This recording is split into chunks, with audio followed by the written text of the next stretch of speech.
Hello, and thanks for tuning in to yet another episode of Whether or Not. We hope you enjoyed last week's edition featuring Fourth Fest and enjoyed your Independence Day as much as we did. As for this week, we are back in the studio, and Brandon Orr has a feature on how central Pennsylvania weather affects the emergency managers here at Penn State. Plus, Sydney Daniel returns to tell us if this slight relief from the heat will go into the weekend. All this and more, Whether or Not, starts right now.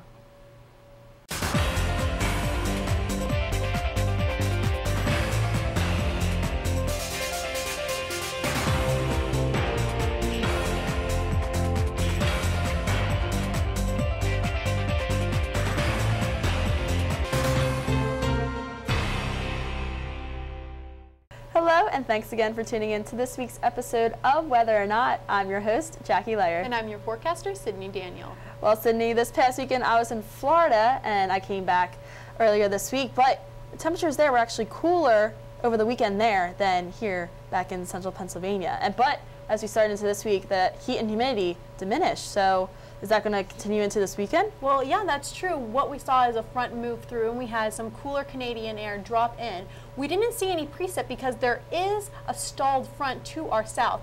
That may change into this weekend for Arts Fest. We may have to pack an umbrella or two for our friends, but more about that in just a minute. Definitely. Well, stay tuned for Sydney's forecast, but for now we're going to turn to Nature in the News.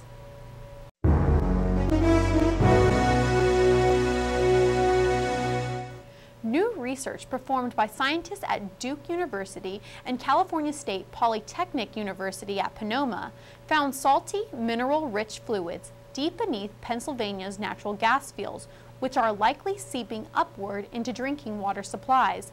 Though the fluids, commonly referred to as brine, are natural and not byproducts of drilling or hydraulic fracturing, this creates even more controversy over the fracking in the Marcellus Shale. The study is the second recently conducted that found geology surrounding the Marcellus Shale that shows contaminants can move more freely than expected. Published in April's edition of the journal Groundwater, a paper explained how the contaminants could reach the surface within 100 years, or even fewer when fracking is involved. To conduct their research, scientists collected 426 recent and historical water samples from the 1980s, from shallow water wells and the wastewater from drilling sites in the Marcellus Shale. Nearly 1 out of 6 recent water samples contain brine near identical to Marcellus layer brine water. On June 29th, a system moved from Illinois into Maryland and was later classified as a derecho. A derecho is a widespread, long-lived windstorm that is associated with a band of rapidly moving showers or thunderstorms. These storms usually cause damage that is in one direction and in a straight path. It is also classified as having wind damage extending more than 240 miles, with wind gusts of at least 58 miles per hour. The National Oceanic and Atmospheric Administration GOES 13 satellite, which watches the movement of weather systems across the eastern half of the United States, captured the movement of the derecho that occurred almost 2 weeks ago. NASA has put this data in an animation shown here. Joe Witt, a meteorologist in climate change communication at George Mason University, who explained the images to NASA scientists, described the derecho by saying, "They came from the rapid forward speed of the storms and from downbursts, severe gusts of wind caused by cooled air high up in storm clouds rapidly falling because it's denser than the hot, steamy air around it. Back home here in Pennsylvania, we usually average a derecho every 2 years, while the southwestern part can average 1 a year." Ever think about the food of the future? Mark Post, a biologist from the Netherlands, has. After thinking about how our population is constantly growing, which will boost the demand for meat in the future, Mark has come up with a solution. Mark used chemistry, biology, and creativity to produce meat in glass dishes in his lab. Under a microscope, the meat patty cells that Mark produces will look identical to those from animal muscles. If everything goes according to plan, Mark will appear on television in October eating a hamburger with no animal meat involved. If successful and used in the future, the toll on the environment from raising animals for food will significantly decrease, and animals wouldn't have to be raised and killed for our consumption. This will be every vegetarian's dream. This week kicks off the annual Central Pennsylvania Festival of the Arts here in State College, Pennsylvania. The festival brings over 125,000 people to downtown State College and the University Park campus of Penn State to celebrate the arts with its nationally recognized sidewalk sale and exhibition, gallery exhibition, sand sculpture, music, dance, and theatrical performances in a variety of traditional and non-traditional venues. Come on out if you can. The festival begins on July 11th and runs through July 15th. Want to know if one of your favorite artists will be in town? Check out the festival's webpage at www.arts-festival.com. Also, want to know how the weather will be as you stroll down South Allen Street looking at art? Sydney is up next with your weekend forecast. Thanks, Jackie. Yes, this weekend is Arts Fest, and as some of you may not know, it's also Astro Fest, and what that started, there's going to be some astronomy stargazing, and that started on Wednesday, and it's going to be going into Saturday, but it looks like most of those stargazing nights will be over, because what we saw earlier this week is we had this stalled front in this area of some scattered thunderstorms, and that's been trying to make its way up to the northeast. But what's going to be triggering it on Friday evening is this high pressure system off the coast, which will bring moist air up from the south, and then finally that steering winds will be steering it towards the northeast Friday night and into Saturday. And so what we'll be seeing this weekend is pop-up thunderstorms for most of Saturday.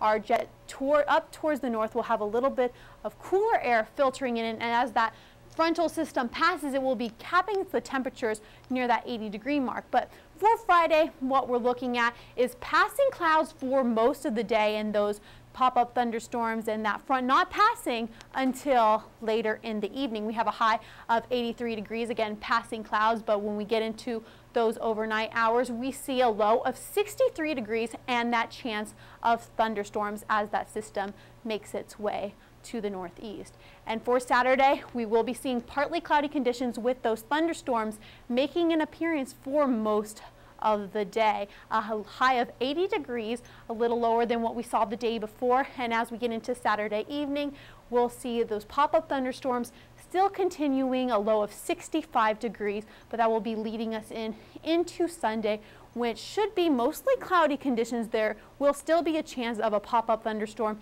here or there, and a high of 82 degrees, but we should have a booming start to the next week as those temperatures make a comeback, but I'll tell you more about that in the extended forecast later on in the show.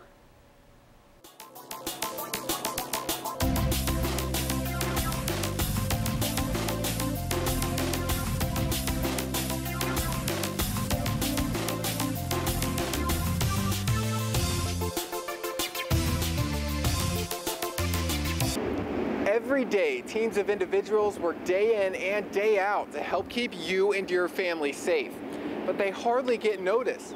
They are emergency managers who at a moment's notice can warn you of impending dangers and help recover from disasters. One of their biggest fears? Well, it comes from the sky. Whether it's flooding rains, severe thunderstorms, tornadoes, or even winter weather, Penn State's Office of Emergency Management keeps their disaster plans clear from dust as new, more efficient strategies evolve with the ever-changing campus.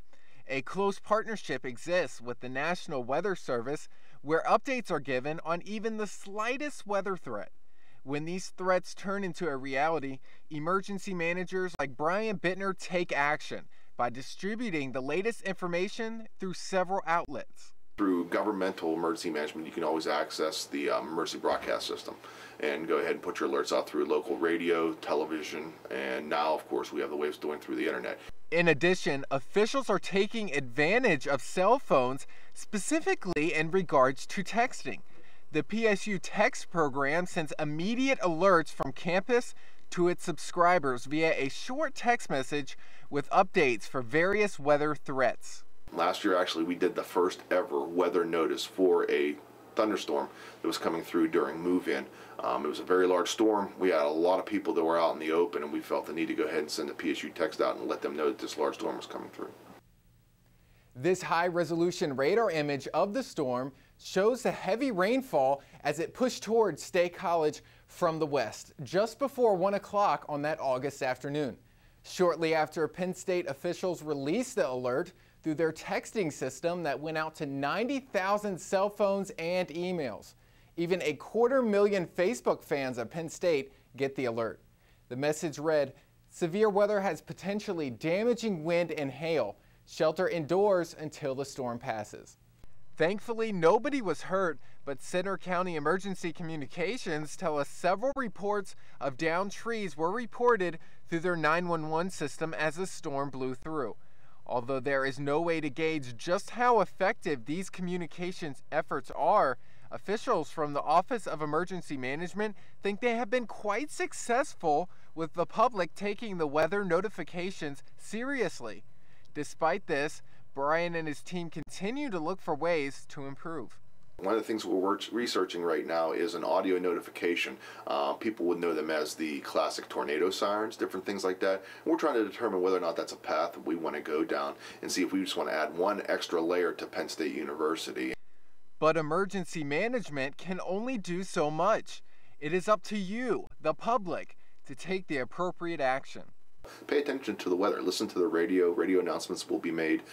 Take a little bit of responsibility for yourself and just be apprised of what's going on around you and make some wise decisions. So next time you're at a big event like a Penn State football game or even just a stroll through your neighborhood, you can rest easy knowing emergency managers are hard at work to help keep you and your family safe. For Weather or Not, I'm Brandon Orr.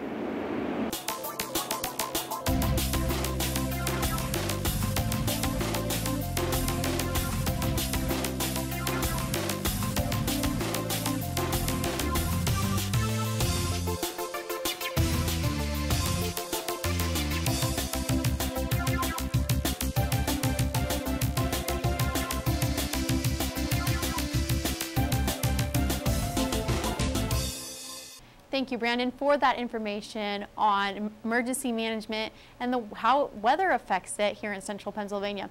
Well, I'm back for your extended forecast and a recap of what we'll see this weekend. What it's looking like for Arts Fest Friday, we'll see partly cloudy conditions, a high of 83 degrees, but that weak frontal that's been suppressed to our south, that will make its way Friday night, low of 63 degrees. And by Saturday, we're seeing a pop-up thunderstorm or two, a high reaching that 80-degree mark, but struggling, a low of 65. And when we get into Sunday, there could be that potential lingering pop-up thunderstorm, but a high of 82. But when we get into next week, it's looking like rebounding temperatures, a high in the mid-80s for Monday and Tuesday. And then when we get into mid to late week, there is a chance for possible thunderstorms with temperatures diminishing just slightly into the lower 80s. Well, Sydney, like you said, we are going to be seeing some rain this weekend, but the best possibility for that rain will probably be on Saturday. So if you are planning on going to Arts Fest this Saturday, definitely bring your umbrella just in case. Yeah, and because Arts Fest is this weekend, we decided to ask you guys at home an artsy weather whiz quiz question. Jackie, what did we decide to ask them? Well, we decided to ask you guys at home, Mark Twain, who is a famous American writer, is noted for saying the coldest winter he ever spent was a summer in what U.S. city? How ironic. A, New York City, New York. B, Chicago, Illinois. C, San Francisco, California. Or D, Anchorage, Alaska. And the answer, Sydney, is C, San Francisco, California. That is right, Jackie. San Francisco, California, he was referring to the kind of irony, winter and summer. What he was referring to is the water temperatures in the North Pacific are actually a lot colder than what we're seeing here on the East Coast, and that cold water temperatures create for a cooler environment and a foggy, almost dismal-like day. And I believe that is what Mark Twain was referring to when he was saying the coldest winter he ever spent was a summer in San Francisco. Well, that's always good to know. So if you are asked that question, you know the answer to it now. Thanks again for tuning in to this week's episode of Weather or Not. Please be sure to tune in to next week's episode, as I will be recapping Arts Festival here at State College. And also, Brandon Orr will return with the forecast, and Sydney will be the host for next week. Thanks again for tuning in tonight. I'm your host, Jackie Lyer. And I'm your forecaster, Sydney Daniel. Have a great day.